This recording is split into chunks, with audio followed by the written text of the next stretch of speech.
같은 뜻이지만 다른 뉘앙스를 가진 말들이 있습니다. 한자 중에 보다라는 뜻을 가진 글자가 견자도 있고 관자도 있습니다. 볼견자도 있고 볼관자도 있죠. 둘 다 보다는 의미를 가지고 있지만 근데 견은 그냥 눈에 보이는 대로 보는 겁니다. 그런데 관은 자세히 살피고 또 의미를 살펴 자세히 보는 것을 뜻합니다. 견학이라는 말과 관찰이라는 말에서 이 본다는 것 분명히 보고 있기는 한데 그 뉘앙스가 조금 다름을 알 수 있습니다. 또 듣다라는 뜻을 가진 글자로 문이 있고요. 들을 문자가 있죠. 그 청도 있습니다. 들을 청자도 있습니다. 문은 그냥 들리는 대로 듣는 것이고요. 청은 귀 기울여서 듣는 겁니다. 소문이라는 말과 경청이라는 말을 생각해 보면 그 느낌이 어떻게 다른지를 우리는 알 수 있습니다. 우리는 하나님의 말씀을 문으로 들을 수도 있고 청으로 들을 수도 있습니다. 그냥 들리는 대로 들을 수도 있고요. 귀 기울여서 하나님의 음성으로 들을 수도 있습니다. 바라기는 이 자리에 계신 모든 분들이 하나님의 말씀을 그냥 들리는 대로 들으시는 것이 아니라 귀 기울여서 하나님의 음성으로 받으시기를 축복합니다.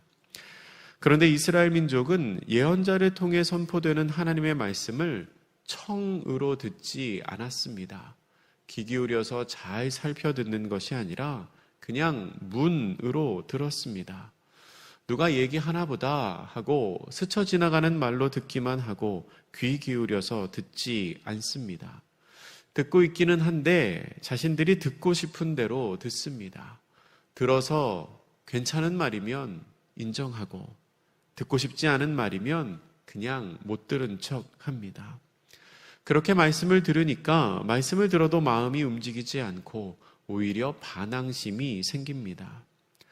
오늘 본문의 시작에서 예레미야는 하나님이 보내셔서 예언하게 하신 도벳에서 돌아왔다라고 이야기합니다. 이 도벳에 관한 내용은 어제 새벽 본문에 나오는데요. 도벳은 그 말의 의미가 침뱉음이라는 뜻입니다. 별로 의미가 좋지 않지요. 흰놈의 아들 골짜기를 부르는 이름입니다. 이 흰놈의 아들 골짜기는 우상에게 인신제사를 드리던 곳입니다. 그 끔찍하고 역겨운 행위를 하는 장소여서 도벳, 침뱉음의 장소라고 불렸습니다. 그런데 그곳에서 예레미야가 옹기를 깨트리는 행위를 합니다. 행위 예언을 한 것이지요. 그 행위 예언을 통하여 이스라엘 민족에게 심판이 임했다. 하나님께서 이 옹기처럼 깨뜨릴 것이다 라고 선포합니다. 그 후에 이제 오늘 본문에 보면 여호와의 집들에 서서 다시 한번 하나님의 말씀을 선포하고 있습니다. 여호와의 집들은 성전들을 말하는 것입니다. 그러니까 예레미야는 조금 전에는 가장 거룩하지 않은 장소인 우상에게 인신제사를 드리는 도벳에서 말씀을 선포한 후에 그리고 지금은 가장 거룩한 장소인 성전에서 성전뜰에서 다시 한번 똑같은 메시지를 선포하는 것입니다. 우리 본문 15절 말씀 같이 한번 읽겠습니다. 19장 15절입니다. 시작. 만군의 여호와 이스라엘의 하나님께서 이와 같이 말씀하시되 보라, 내가 이 성읍에 대하여 선언한 모든 재앙을 이 성읍과 그 모든 촌락에 내리리니 이는 그들의 목을 곧게 하여 내 말을 듣지 아니함이라 하시니라. 아멘. 하나님께서는 이스라엘에 대하여 선포하신 재앙을 그대로 그 모든 성읍에 내리겠다고 말씀하십니다. 왜 그렇다고 말씀하십니까? 그들이 목을 곧게 해서 하나님의 말씀을 듣지 아니하였기 때문입니다. 목이 곧다는 것은 고집을 부리면서 남의 말을 잘 듣지 않는 것을 뜻하는 말입니다. 그렇게 말을 듣지 않았다라고 하나님이 지적하시는데요. 근데 그때 말을 듣지 않았다는 것은 하나님의 말씀이 들리지 않았다는 뜻이 아닙니다. 말씀이 들렸는데도 순종하지 않았다는 겁니다. 들리는데 안 들립니다. 듣고 있는데 듣기가 싫습니다. 그래서 하나님이 어떻게 하십니까? 재앙을 내리실 수밖에 없습니다. 하나님의 말씀이 분명히 들렸는데도 순종하기 싫어했다는 것을 우리는 이스라엘의 반응을 보며 알 수 있습니다. 이스라엘의 반응이 어떻습니까? 20장 1절과 2절 말씀입니다. 같이 읽습니다. 시작.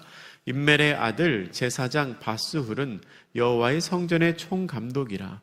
그가 예레미야의 이 일 예언함을 들은지라.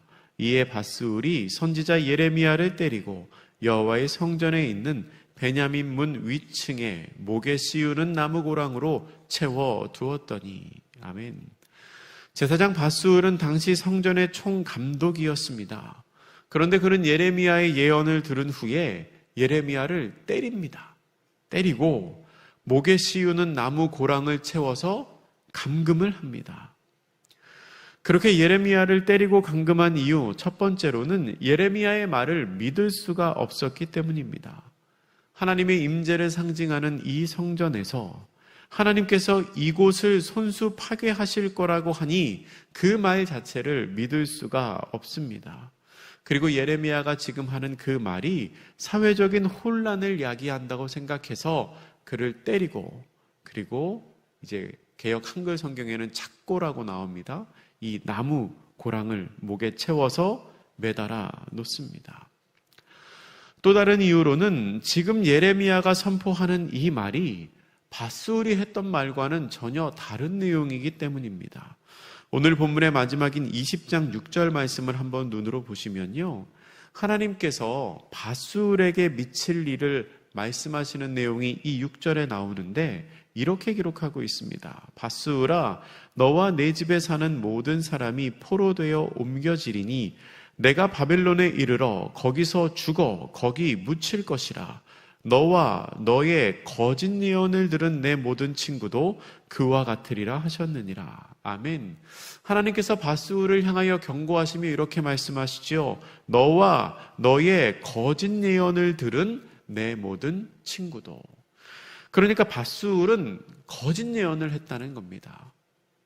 예레미야가 하나님의 뜻을 대언하여 회개를 선포하고 재앙을 선포할 그때에 아마도 바스훌은 그렇지 않다. 하나님은 여전히 우리를 사랑하신다. 하나님 우리 가운데 평안을 허락하실 것이다. 라고 외쳤던 것 같습니다. 그렇기 때문에 그 말을 한 너와 내 모든 친구가 이런 재앙을 당할 것이다. 라고 하나님 말씀하고 계시고요. 바스훌이 지금까지 그렇게 얘기를 해왔기 때문에 자기의 말과 틀린 이야기를 하는, 자기의 말과 상반된 이야기를 하는 예레미야를 그냥 두고 볼 수가 없었을 겁니다. 아마 예레미야의 말을 인정하면 둘 중에 한 사람은 거짓말을 하게 되는 거니까요. 다음날 바스훌이 예레미야를 풀어줍니다. 하룻밤 감금한 것으로 충분히 그가 벌을 받았다고 생각했던 것 같습니다. 그런데 그때 예레미야가 다시 한번 바스훌에게 하나님의 뜻을 대언합니다. 20장 3절과 4절 말씀 우리 같이 한번 읽겠습니다. 3절 4절입니다. 시작. 다음날 바스훌이 예레미야를 목에 씌우는 나무 고랑에서 풀어주매 예레미야가 그에게 이르되 여호와께서 내 이름을 바스훌이라 아니하시고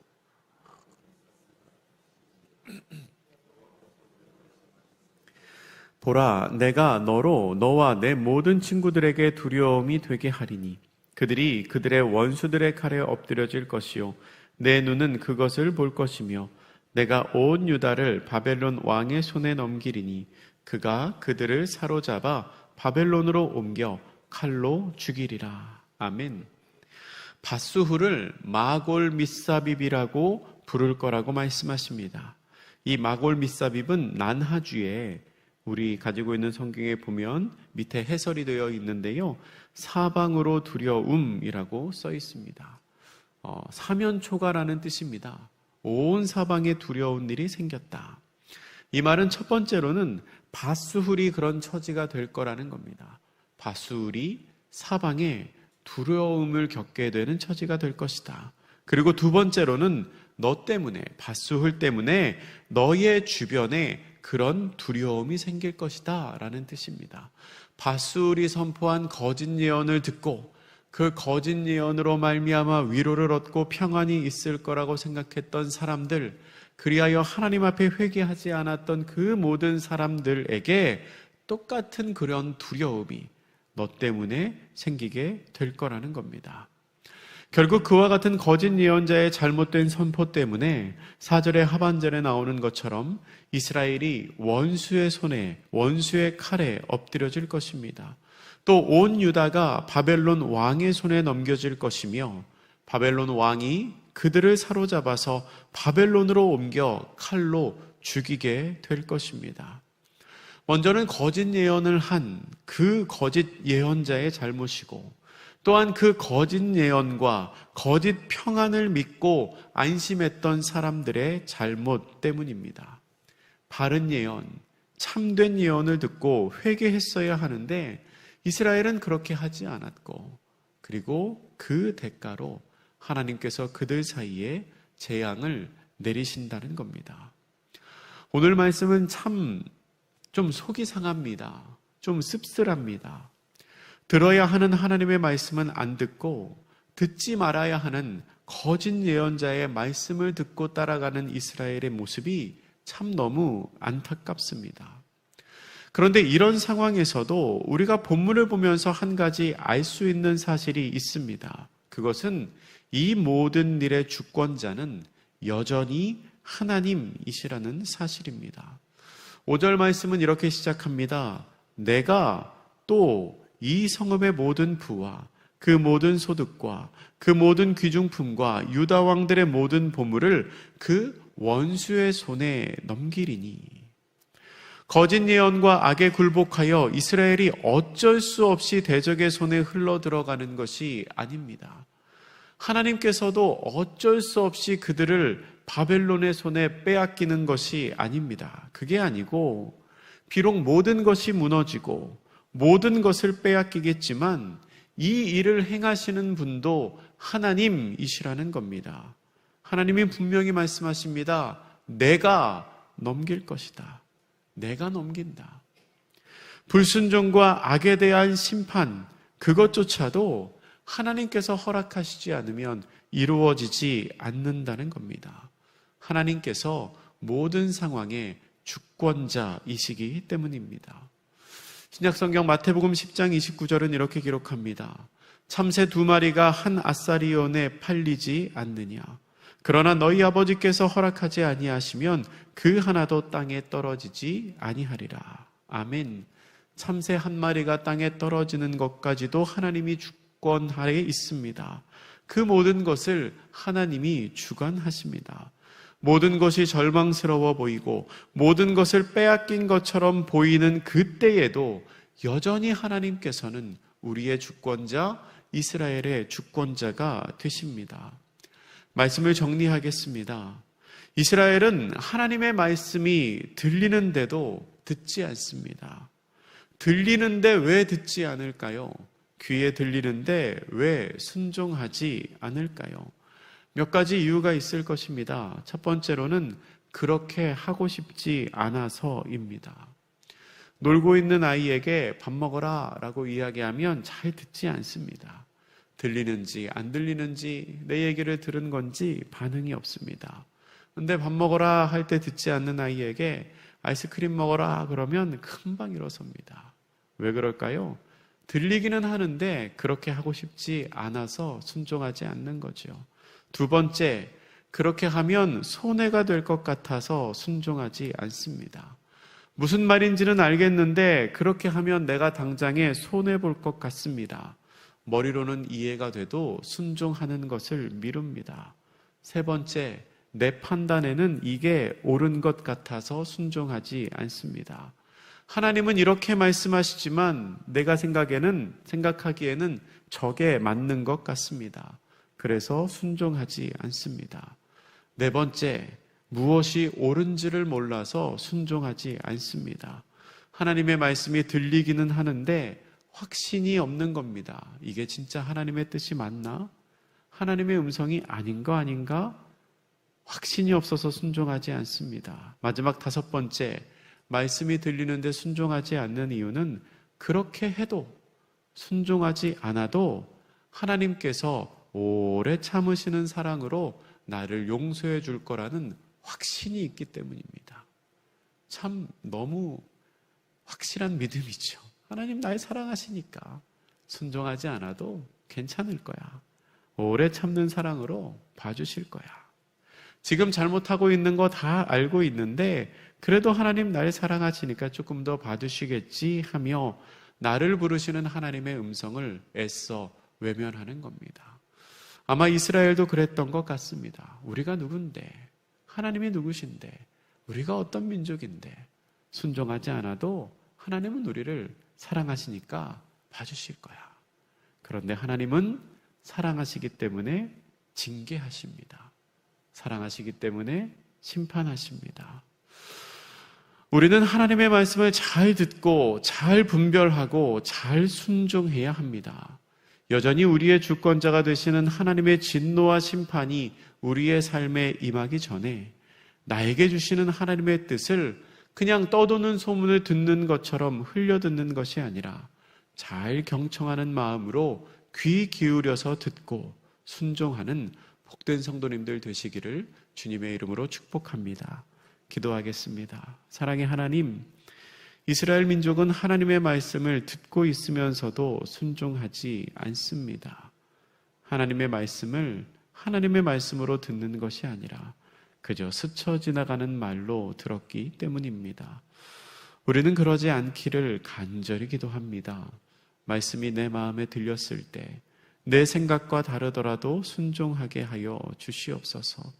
내 판단과 다르더라도 주의 뜻이 거기에 있다면 그 뜻대로 순종하게 하시고 나를 향하여 오래 참으시는 그 하나님의 사랑을 시험하지 않는 저희들 되게 하여 주시옵소서. 오늘도 주님께서 우리와 함께 하실 것을 믿고 감사드리며 예수님의 이름으로 기도드립니다. 아멘.